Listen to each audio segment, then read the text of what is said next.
Hey, what's up, everybody? BL44 coming at you with another video. All right, so much has been said about LeBron James and Anthony Davis potentially not feeling what the roster looks like right now. It's been said that LeBron James has put pressure on Rob Pelinka to quote unquote make moves. You know how that word is being floated around everywhere. And you know, at the end of the day, man, it's just like anything else. Those who follow me know what my position is on this. You can't make the market move how you want it to move, but you can certainly force the market into making you overpay for some bullcrap. You can definitely do that. You look at the watch and say, I want the market to move on my dime, on my watch. The only thing the market's going to do is say, okay, you're going to pay for that. That's all it's going to do.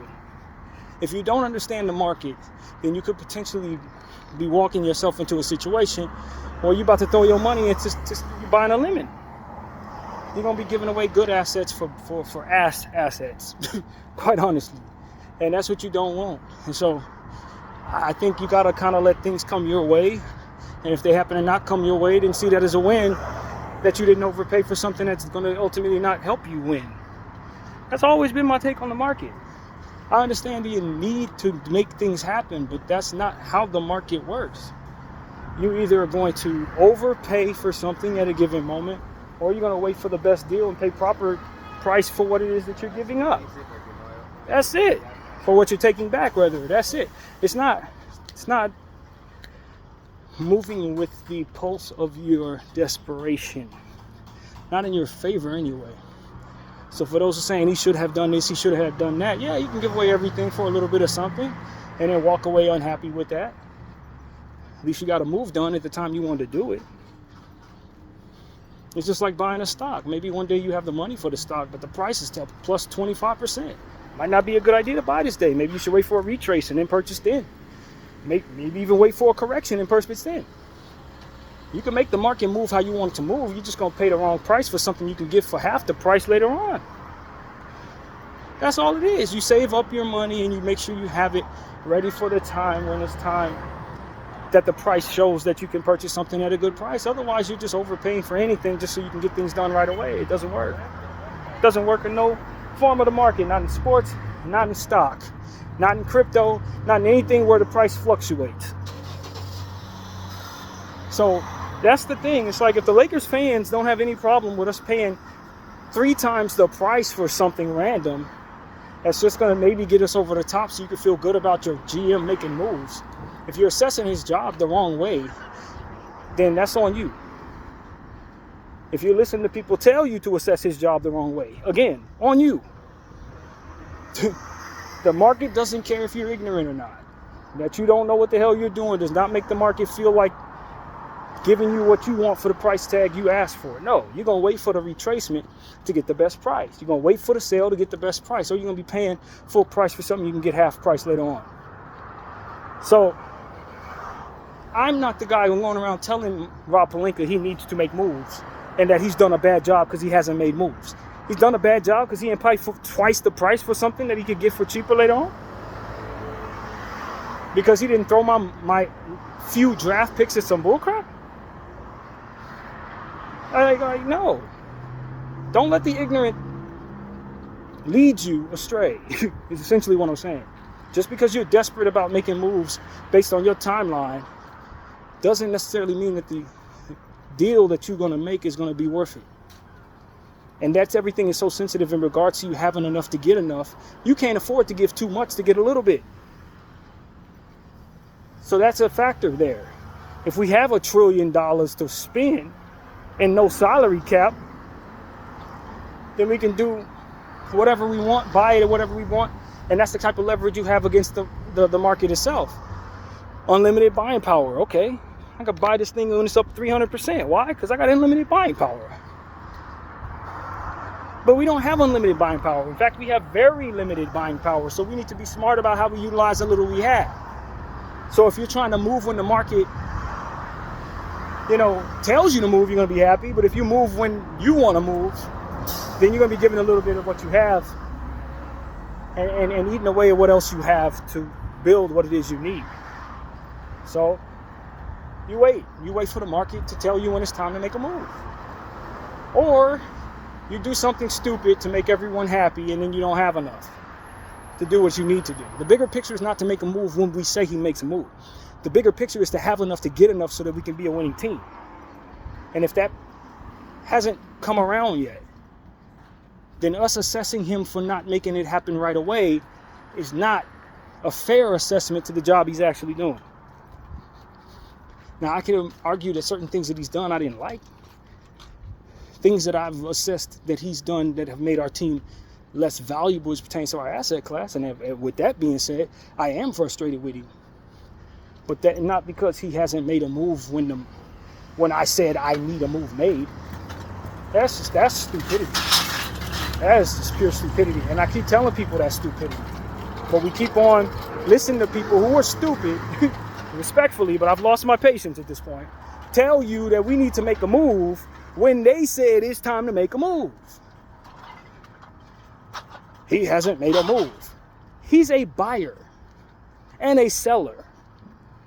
His job is to make sure he gets the best price for what he has and gets the best deal for what he's buying. That is his job.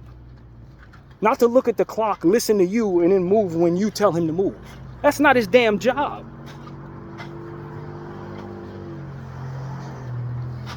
It's extremely frustrating to understand that people don't understand this, but are loud and wrong all day long with their big voices talking to a bunch of people who don't know where else to get the information from but from them. So they put pressure on our organization to move against the market, pay full price for half of garbage, and then walk away like they're unhappy when the person is passed on a bad deal a million times in a row. If you get 7 bad deals, if your job is to purchase things and you buy the worst price on the things that you get, you have done your job wrong. Especially if your job is to budget and you're paying full price for everything or double the price for everything that you're buying. You failed at your job. You suck at what you do. You're supposed to be finding me deals. So if he's passing on bad deals, if he's passing on expensive, overpriced product, then he's doing his job. And if you haven't seen him make a move, it's probably because he sees that there's no good deals on the table. That's the part that just kills me. It's like, yo, we need to make moves. We need to make moves. Yes, and the market understands that. The market definitely understands that. Which is why they're going to make you pay double the price for your desperation. And again, you can't afford to do that. That's the part that needs to not be lost. Like I said, if we had unlimited buying power, then of course you could double the price, triple down on buying something 3-4 times the price and put a tip on top of that. If you have unlimited buying power, yeah, you can buy it. You got 1 million times more than what you need, of course. There's surplus money, throw it away, donate it, do whatever. But if you only got $100 and you need to get a bunch of groceries, you can't afford to buy meatloaf at double the price. You feel me? You can't, we ain't gonna have nothing else to eat. So that's what it really comes down to. It's just understanding what the job is when you're assessing whether or not someone's doing it the right way. And I think that a good portion of our fan base is not assessing the job properly. They think the job is one thing and it's something else. And so they're judging Rob Pelinka on what they think the job is as opposed to what it actually is. No trade is better than a bad trade in most situations. And I honestly can't think of too many where it's not. But I'll just say most just to be on the safe side. A bad trade or no trade, when you have made no trade, you still have your buying power waiting for a good trade. When you give away what you have for a bad trade, now you don't have enough when the price comes down to get what it is that ultimately you could get at a lower half price or what have you. So the urgency of the LA Lakers is not only for this team, it's for future teams. Future teams. It's also Rob's responsibility for making sure we have enough firepower and talent on the team in future years. Now, whether or not you agree with the philosophy that he should punt those years for the sake of this year's team or not is a conversation about philosophy. It's not an actual assessment of his responsibilities, and that's the difference that I think people are not painting out here. He's responsible for future years. If he punched those years for good reason or wrong reason, he's not doing his job, because he needs to make sure our team is not completely terrible in the future, as well as making sure our team has enough to win right now. And if it's not enough to do both, then he certainly doesn't need to be going all in for right now, punting 2, 3, 4, 5 years down the road, because that's 2, 3, 4, 5 years of assessment of his job that he's punting for one. And last I checked, 4, 5, 6 is a lot more than one. In fact, it's many times over more than one. So if he's punting 5 for 1, he's not doing his job. You may think it makes sense to do that based on the LeBron James and all these different things that a lot of people, it's hey, that's cool, that's philosophy. But is he doing his job correctly if he listens to that philosophy? No. Why? Because he will be effectively making sure that we don't have anything to work with tomorrow. And his job is to make sure we have enough to work with today and tomorrow. You see what I'm saying? People are going to have this man doing all the wrong things, putting pressure on him to do things the wrong way. And it's about his resilience against that, for which is misguided, putting pressure on him to do things that are going to make them excited and ultimately unhappy in the long run. You got to be smarter than the pressure coming against you if you're Rob.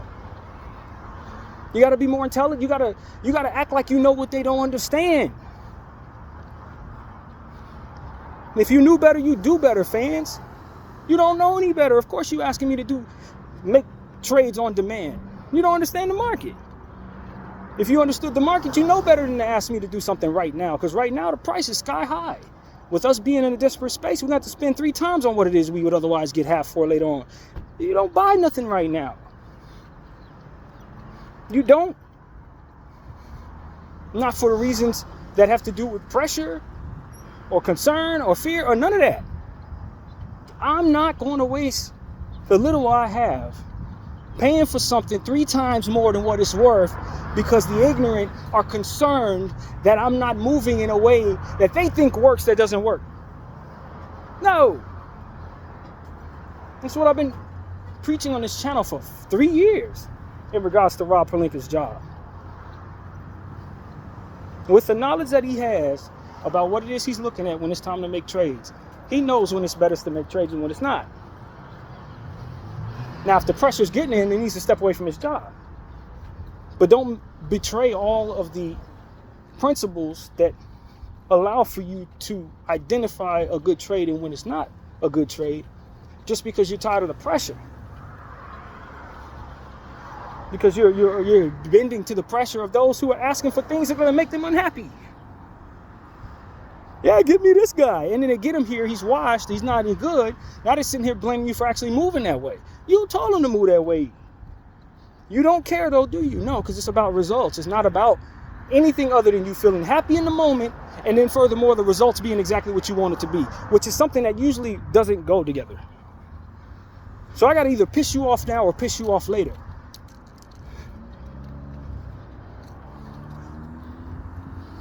And as far as I could tell, last I checked, we had all the leverage in the world because LeBron James chose not to leave us even when it made all the sense in the world to do so. Same thing with Anthony Davis. So a lot of the leverage that they have is smoke. It's smoke because he don't want to play nowhere else. That's the elephant in the damn room. He don't want to play nowhere else.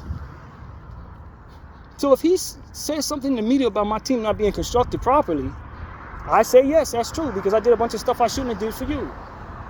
And I proceed to do what I know I need to do. I'm not sitting here going to adhere to any more of his pressure, because when the next move that we make fails because of his pressure that I adhere to, the next thing he's going to do is put pressure on me to undo it.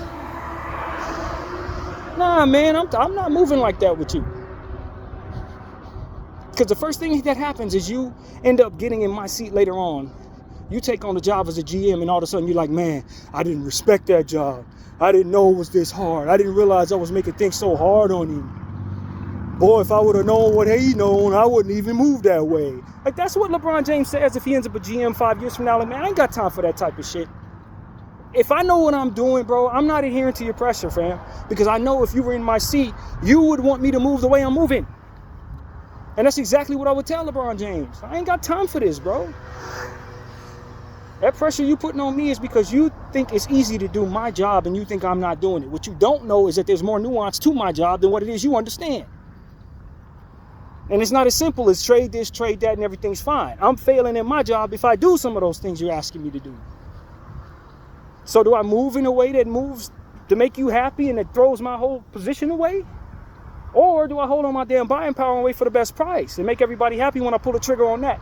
That's what the job actually is. Now, the stuff you do while you're waiting on that price tag is what I'm judging him by. I'm not moving on from young players that could potentially get better and then falsely assessing certain talent and bringing that washed up shit to me. I'm not doing that.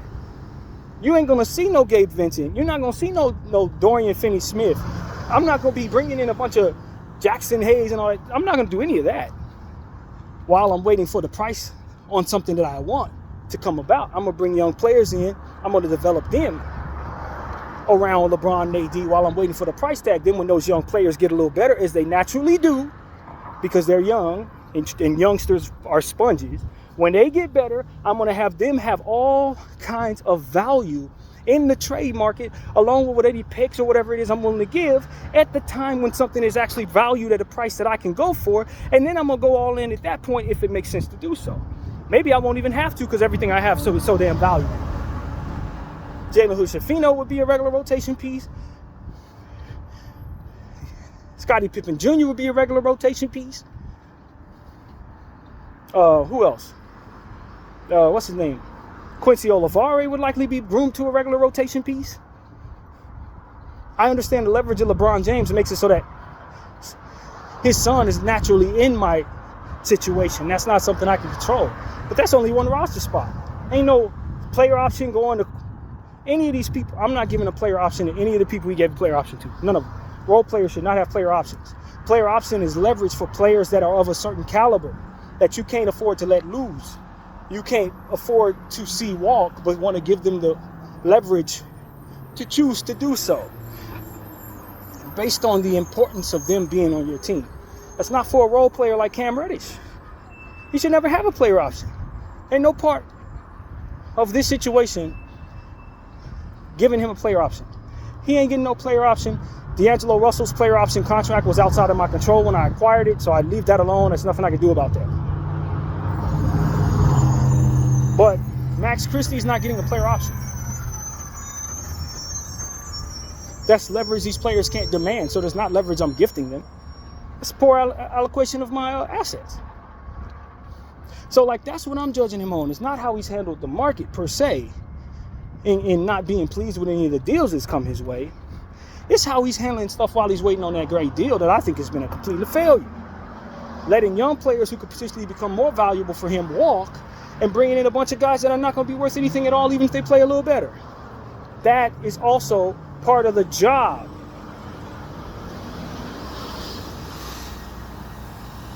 You never allow a team like Brooklyn to hand you Shake Milton. You need that roster spot. There's no way you're taking him on. There's no way he's part of that deal. That's another player that's not going to be valuable in the market coming into my situation full of players that are not valuable in the market. There's no way I'm having those players on my team together. So it's like these are things that he's made mistakes on while being responsibly conservative with his picks. He's been irresponsibly frivolous with the young talent and his roster spots. When he knows he already has one that has to automatically go into the leverage of LeBron James in the form of his son. He screwed that up, man. And that stuff is just as important as not throwing away my picks. Cam Reddish, Gabe Vincent, Shake Milton, Jackson Hayes. I kept too many of these dudes up slapped next to one another. We're on a win now timeline.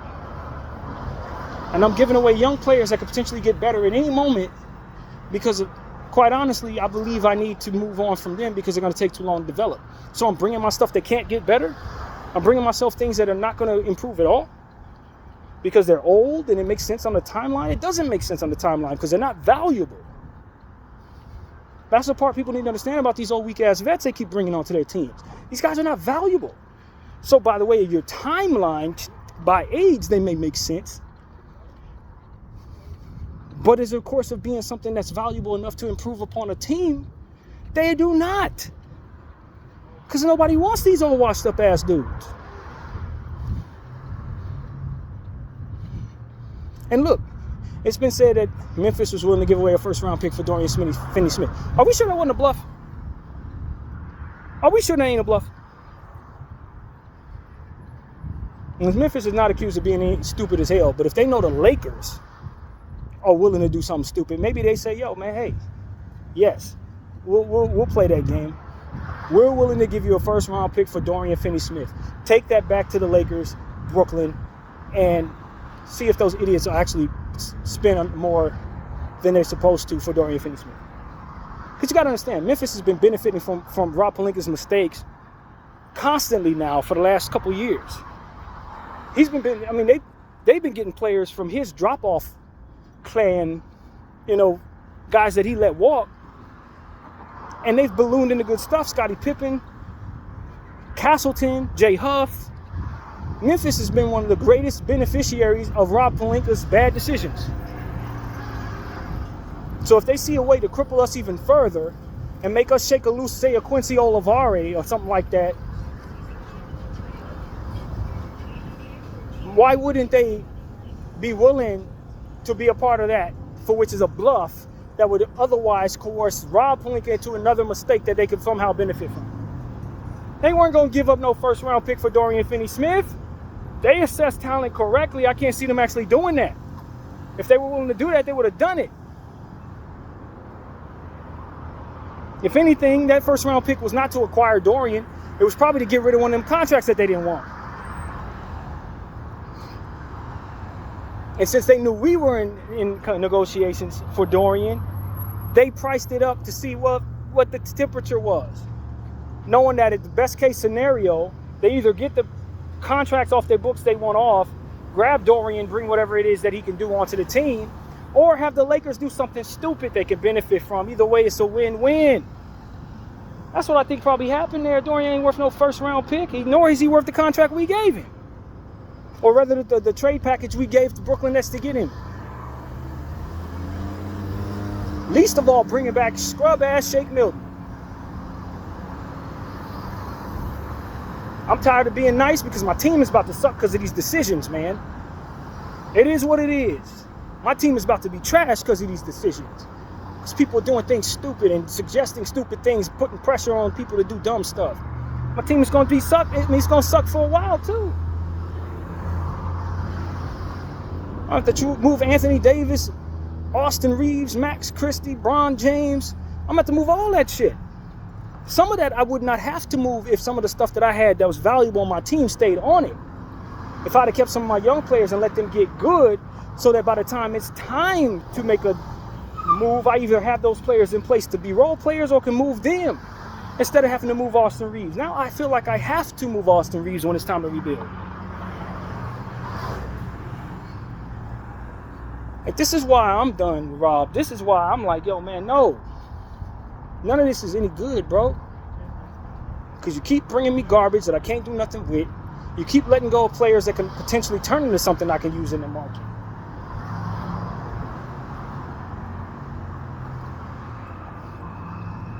And I'll tell y'all right now, man, as somebody who talks this Laker thing, I'm about ready for the trade deadline to come and go. I'll be happy when the trade deadline is past us this year. This is a different type of year for me. I want this behind us. I don't want him to do a damn thing. Not in the trade market. I think he can get me a little point guard or somebody to help facilitate the basketball in the buyout market. And look, maybe I need to make a trade to create a roster spot. That's the only trade I'm actually rooting for at this point. Just get some type of trade going that can get Jackson Hayes, Cam Reddish, and Shake Milton the hell off my team. Give me those 3 roster spots and let me sign somebody. That's literally all I'm asking for. I don't need nothing else. Get those guys out of here because I need the roster spots and I can replace them with people who are better than me. It's the only trade I need, man. I don't need nothing else, bro. Because I don't want you, I hear of a FU trade that could potentially be in the brew. It'd be brewing right now. This is a FU trade to all of us. This is effectively a Timothy Mozgov, Luol Deng, sayonara suckers, thanks for nothing from Rob Pelinka if he does this. It's got Jalen Hood-Schifino, Rui Hachimura, first round pick, Gabe Vincent's contract, and I don't remember one more thing, maybe Jackson Hayes or something like that. I don't remember what the other thing was. Going to Portland for Time Lord Robert Williams, injuries prone ass, and Jeremy Grant and his bad contract, playing washed as hell this year too. If he does that move, that's effectively him giving us the finger. I'm just letting y'all know right now. That's him giving us the finger. Robert Williams and Jeremy Grant for first round pick of some sort. Rui Hachimura, Gabe Vincent, and 2 other things. What was the other things? I don't remember what they were. That's him giving us the finger, ladies and gentlemen. That's not a trade that's going to be good for us at all. I just want people to understand that. Oh, and it's Vanderbilt. Vanderbilt's supposed to be part of that. So it's Gabe, Rui, Vanderbilt, first round pick, and that one other thing that I probably already mentioned. Headed to Portland, yo, for a player that averages 30 games a season, and Jeremy Grant, who's having a horrible season for his status, on multi-year contracts going forward, 30-something years of age. I'm telling you, I don't care what anybody says to you, ladies and gentlemen. That is a FU trade from your GM to you. If he does that. And that effectively shows you he's tired of you, he's tired of LeBron, he's tired of Jeannie, he's tired of his job. That's all that tells me. Rob Pelinka knows damn well that is a bad trade for the Lakers. He knows damn well that's a bad trade for the Lakers. And if he's actually in negotiations doing that, that's because he's tired of people playing with him in regards to making him do things that they should not ask him to do for their own betterment.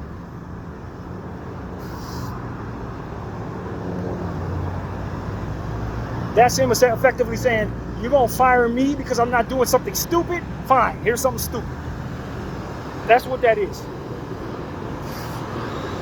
I'm trying to look out for your damn future to the best of my understanding and ability, and you want me to throw away picks for some defensive players, some injury-prone dudes that are over 30 years old. Yeah, go for it. There you go. Vanderbilt, Gabe Vincent, Rui Hachimura, first-round pick.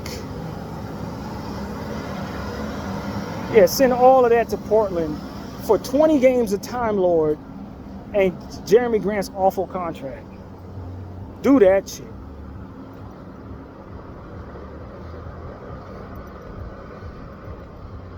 I'm telling you, man, your team will suck for 7 years for doing that nonsense. And you still won't score over 110 points, I promise you. Your team ain't going to get no better scoring the ball. In fact, you get a lot worse. You move Rui. I wouldn't trade Rui Hachimura for Jeremy Grant straight up right now. I wouldn't do that right now. I would not do that right now. Let alone adding a first-round pick. Now, if they want to take Gabe Vincent off my hands, that's fine. Me throwing in Vanderbilt, I'm not necessarily doing that because I think Vanderbilt's value goes up immediately if we can get him back on the floor healthy, and he's going to be back on Saturday from what I understand. But I know Portland wants him. Probably for that same damn reason. I'm telling y'all, man, if Rob Pelinka do something like that, he's giving us the finger, y'all. And he's likely not going to be here much longer. That's all that is. And you're gonna hate that he did that, because Robert Williams, his knees are shot. They've been shot. Boston knew that. That's why they got rid of him. And as soon as they did, they won the championship. You understand what I'm saying? That's exactly what happened there. And Jeremy Grant, he is not what people say he is, nor is he what he paid to be at all. At all. Just another Dorian Finney-Smith type guy, which in the grand schemes of trying to switch everything could potentially work for you. But the reality is, if you're moving Rui and Vando, then it's pretty much lateral doing that. It's pretty much lateral. Because he's going to give you some of what Rui does offensively and some of what Vando does defensively. But he's not going to be as good as both of them put together. And you're supposed to throw a first-round pick in there? I'm telling you. Portland know damn well there shouldn't be no pick in that trade. With the contracts that they have and the expectations for what those players are going to do. They know and we know, those of us who are intelligent enough to know, that is not supposed to be a trade that should be made for about the Los Angeles Lakers. And if you're the Portland Trail Blazers, you pull that trigger quickly. Quickly. If we dumb enough to do it, you definitely pull that trigger on that. This is what I'm talking about. Like, man, you talk about eating away at my enthusiasm for my own basketball team. It's stuff like this that's eating away at my enthusiasm. To where we played the Wizards last night, and I almost forgot we played. And I was watching some content, and I realized, oh my God, it's like 7:43. Let me turn on the game. Completely forgot about the game. And I have a whole channel on this. Like, that is just eating away at my care, you guys. When I look down the path of 7-8 years down the road, and I see my team being terrible because of decisions that they're making for today, I don't care. It takes the care away. If I don't see no hope for a good future, I'm not wired to just sit there and watch trash. I'm not. Just because it's running around in purple and gold. If people are throwing the future of the franchise away, I know these are going to be some bad years ahead. I'm not going to be scheduling time to watch the games. I'm not. I'm going to do other things with my time. Life is short. People want to be short-sighted, but life is short too. I don't have time to throw seasons away. Just like LeBron feels. But see, the difference between LeBron is LeBron goes somewhere else. I am stuck here as a Laker fan. I'm not going to be a fan of the Sacramento Kings because the Lakers threw their franchise away. I'm going to stop watching basketball entirely. That's how that works. I'm not going to be watching other teams. I don't give a damn about any of them teams, bro. That's what the NBA is going to find out. About a lot of people whose teams are doing stupid stuff they have no business doing. People ain't going to watch no other teams if they have real team fans. They're not watching other teams. I don't care about these teams. Even if they got great players, I don't care about these teams. I'm just being honest with you.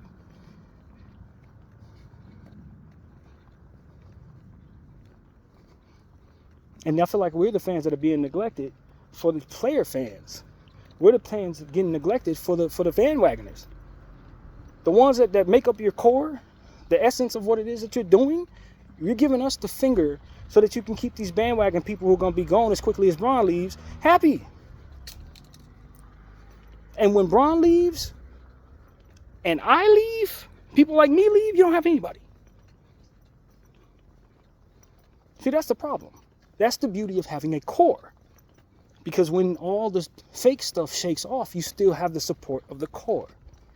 If you cater to nothing but the fake stuff and you push away the core, you don't have that core when the fake stuff goes away. And it's going to go away. Short-sighted energy, not caring about my future, doing a bunch of FU stuff, making us sit here for 4 and 5 years watching people that are not much better than me at the game I'm watching. Nah, man. Nah. I won't watch. I will find something else to do with my time. So that's what I'm here to tell people, man.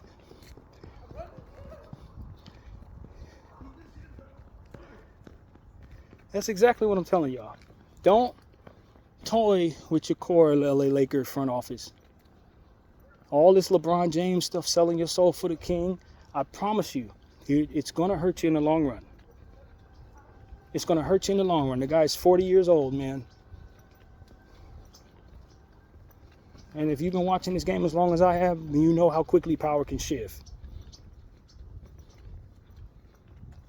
You know how much turnover we've seen in 30 years of watching this sport. How many different types of players I've seen in this uniform, bro. I'm not going to be married to one or two of them in a given moment. I gave up on that back when I was 15 years old. I was done with that when we gave up Eddie Jones for 1 year of Glenn Rice. I understood that being married to any one player probably wasn't in my best interest because these dudes could end up on different teams as quickly as they got here. No.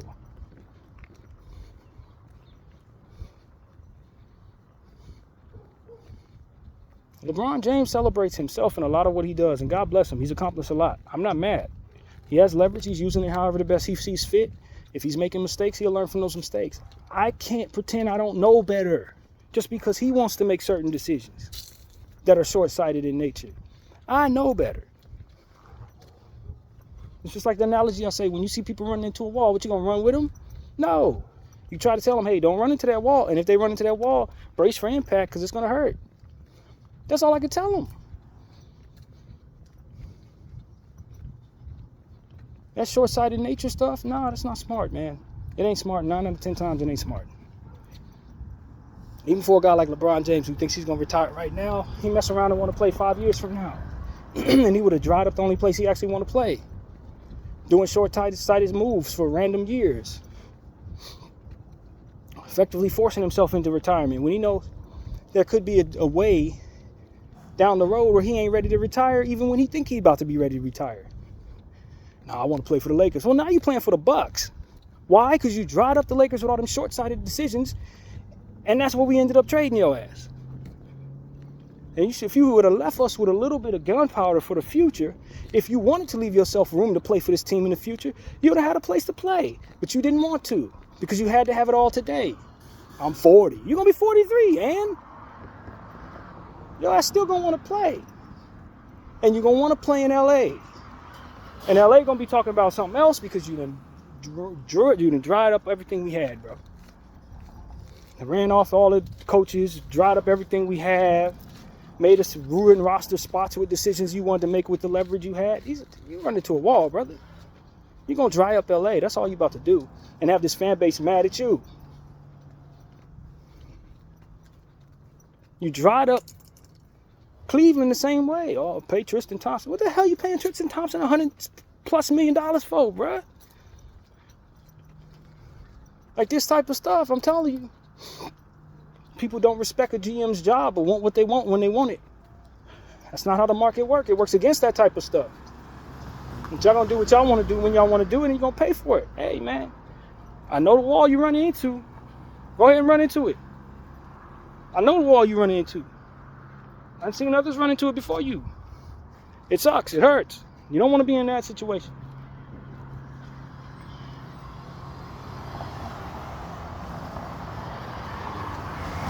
So that's where I'm at. I'm telling y'all, man. My enthusiasm for the Los Angeles Lakers is slowly but surely dwindling. I'm not going to lie to you guys. I don't feel as strongly about it as I used to because I see that there's no hope for the future. People throwing the future away for right now in misguided opportunities. Falling in love with the memories of today when tomorrow's going to be here before you know it. I got to do everything for today. Why? Because I'm in today. Well, you're going to be in tomorrow too. And everything you did today is going to ruin tomorrow. But hey, man, as long as you remember how fun it was for you to live today, you're going to be happy, short-sighted and everything. Stupidity. I'm not unwise in that way. I understand the future is far more important than the present. Far more. Because it's going to last longer. Got Braun and AD today. Exactly. Meaning I don't have to do anything to get them. They're here. Tomorrow I'm going to want to get somebody. You know what? I would have dried this place up. Made it so impossible for us to get the right stuff that ain't nobody going to want to be here. I was listening to DTLF say, hey, you got to be careful. Because you send a message that you can't build around stars. Next stars ain't going to choose you. Believe me, that message already been sent, brother. That's the truth of that statement. We already sent it. As soon as we brought in Russell Westbrook, for first-round picks, trading away superstar, all-star, not all-star, but NBA championship talent from an NBA championship team. Trading all that away for Russell Westbrook along with a first-round pick. We effectively told every superstar that we have trouble building properly. And then furthermore, undoing all of that and throwing a first-round pick in there to do it. Because we couldn't stand, and I'll admit I was in that same boat, we couldn't stand to let Russell Westbrook complete his contract in our uniform. We would throw away another first-round pick to get rid of him. You don't know what you're doing. That's what you're telling everybody when that happens. So whatever happens after this is the message already sent. The message already sent.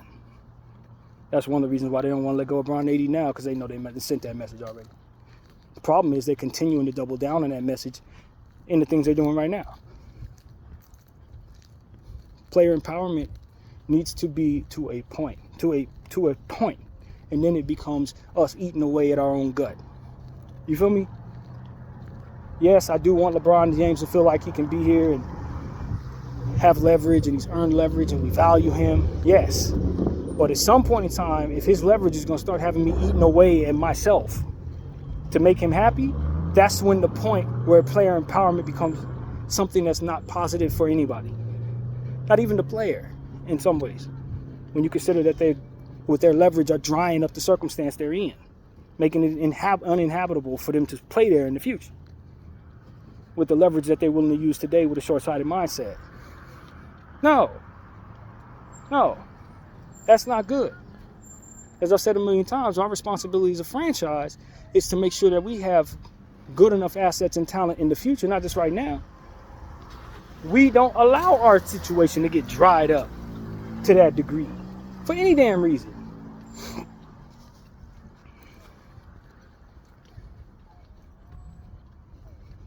And yet your Los Angeles Lakers is like, well, you know, LeBron, I mean, what are we going to do if he leaves?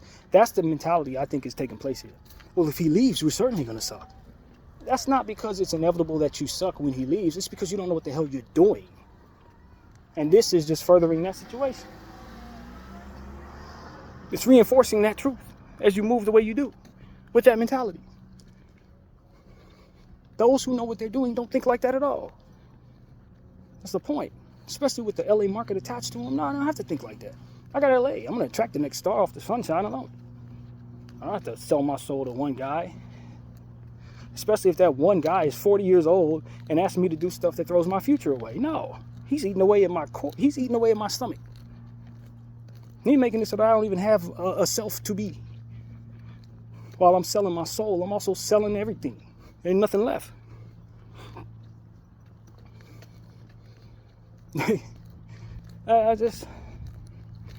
And I look up and I say, well, you better hope Anthony don't get hurt. Because if he busts an Achilles or something, it's over. You don't even have him to trade for picks in your rebuild. LeBron James has a no trade clause. He can just retire outright and never allow you to trade him. You better hope Austin Reeves worth 3 and 4 picks. Yeah, right. What else do you have to value? Of value. And the picks that you gave away, what are they worth when you're that bad? Type of stuff. It's like, yo, man, but people want everything done today. Oh, we got to do it today. Oh, let's go all in. That's not an option. Not if you're serious about maintaining the health of your franchise. Going all in today is not an option. It's not one you even consider. It's as unreasonable as trading away LeBron James for a third of the price. And equivalent in some ways, if you really consider it. Shouldn't be an option. And anybody doesn't like that or anybody has a problem with that, they're not on the right side of the fence with us. They're not with us. They're with themselves. They don't have any problem kicking our franchise and all of its core fans down the road so they can be happy in the moment they're in. I'm sorry. They're not friend. They're up. And one who's on the side of the organization has to be able to identify that. Anybody that's asking us to do something that's going to throw away our future is not our friend. Someone who's going to say, yo, I got all the leverage. Kill yourself for my happiness. No. Obviously, you're not my friend.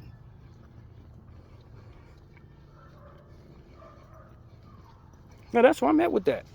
And Bron better know it, too. Because that's exactly what you're asking us to do. And if it goes down the way it's going, that's how we're going to view you. We ain't going to be pleased.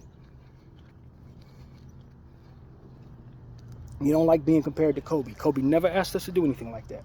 And had all the leverage and all the love, too. Trade every pick you got. Give me somebody to play with for my last couple of years.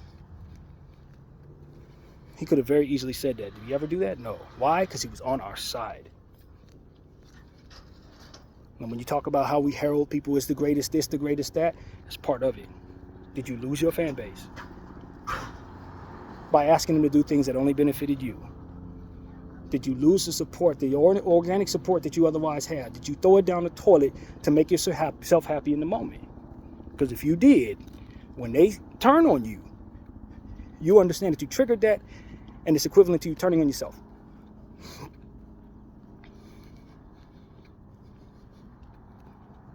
Because if you don't do this, they don't do that. I'm telling you, bro. I'm telling you, this thing can crash and burn. And I know LeBron don't want that. I saw after he did that dunk yesterday how he wanted the crowd to cheer and all of that, bro. That organic support that he's looking for comes from making sacrifices, brother. And maybe you don't feel like you should have to make any sacrifices. But the fact that you never did was why you don't have as many championships as you probably should have. Because if you would have made them sacrifices in Cleveland, you would have been able to get it right there. If you would have been able to make them sacrifices in Miami, you would have been able to get it right there. But you decided to do everything in the short term, and that's why you are a nomad, brother. Because you dried them places up, wore out your welcome, and then found yourself somewhere else. When are you going to stop doing that is the question.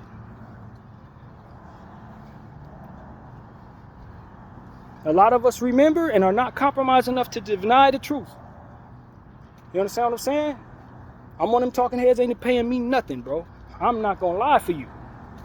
I'm not going to cap for you. I'm going to be fair with you, and I'm going to be fair with my franchise. And I'm telling you, brother. I'm telling LeBron James, if he follow me, I'm telling you, brother. These people, the love that you're looking for, you can earn that. But the hate that ultimately comes is be organic too, because you would have not made the sacrifices necessary to show us that you're really on board with us, more so on board with you. And resentful of us for not being on board with you, and that is not real love, bro. That ain't real love, homie. Telling us to throw away our future so that you can have a couple opportunities of getting beat by the Boston Celtics. It's not cool, bro. We didn't already did enough stuff because of that. That has put us in a position to where we're not responsible for doing anything else for you. And it would be in your best interest, if you want that love, to support what we have to do.